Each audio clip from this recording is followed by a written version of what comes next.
What is something that helped you to cope effectively with all of that in your own life? Well, I'm going to be straight honest. I've realized that I had some good and some bad coping mechanisms. I did when I was going through a lot of it. I mean, I drank a lot alcohol, and it was not pleasant. I just didn't know what to do. I was by myself, and I think so. I can relate to people who go down these bad pathways.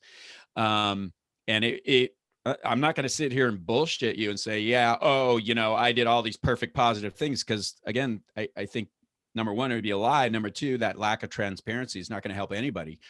I drank a lot, and, I've always enjoyed my wine, and that's just been a big passion of me, learning about wine and stuff, and we all did our thing in college or whatever it was, but I drank a little bit more than I was comfortable with. And so I think coping mechanisms can be good and bad. That was clearly a very bad one for me. On the other hand, what I did do that I've always done is I exercise like a maniac.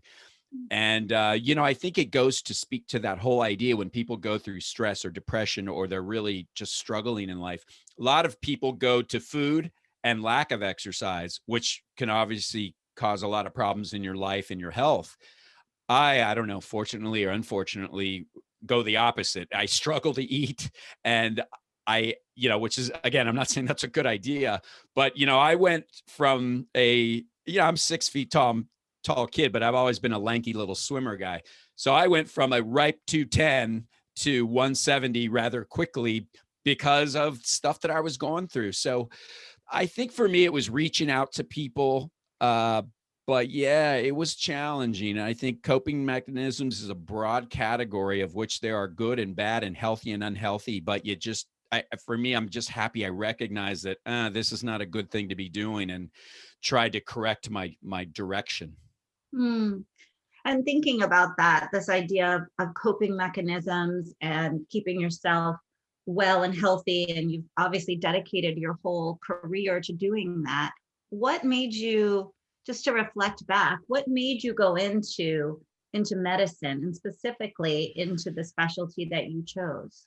So this is yet another piece of my past. To start with, I always like learning stuff. I've always enjoyed learning things that I didn't know. Now, that may be from an academic standpoint, or maybe sitting down at a bar next to some perfect stranger and listening to their story, learning about their profession or their trade or whatever it is.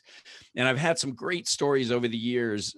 My girlfriend always makes fun of me because she's like, "Oh, now who did you meet?" It's just, but I find people interesting, which gets me to the second part of your question. But I've always enjoyed school. I've always enjoyed being in school, education. There's the socialness, the social element of it. There's also just the whole idea of learning stuff, and creating that response in your brain.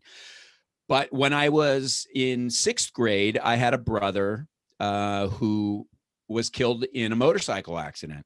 And I remember very vividly the day I was lying on my belly watching a Dodger game. It was a Saturday. And I remember the phone ringing. I picked up the phone. Some random guy asked for my mom.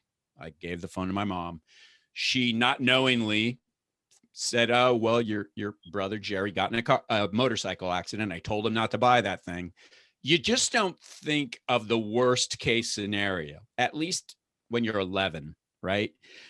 And it was a bizarre thing because they said, "Well, we got to go to the hospital." I know that day they were planning on going to some dance and whatever they were going to do on their Saturday night.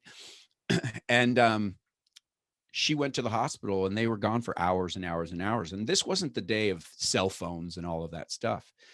And when she came back, my stepfather was driving the car, and she was in the back seat, which I thought was odd. I remember going out and looking for them, like, where are they? And quite simply put, when I remember my stepfather getting out of the car and saying, "Your brother didn't make it." And I didn't know what that meant.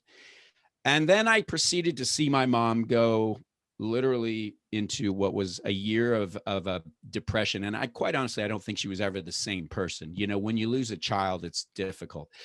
So I think it was the respect for life, and perhaps the respect for my mother, bless her heart, and just the idea that, man, if there's something I could do with my life that may potentially prevent a problem like this or a situation like this for somebody else, I think that would be a gift.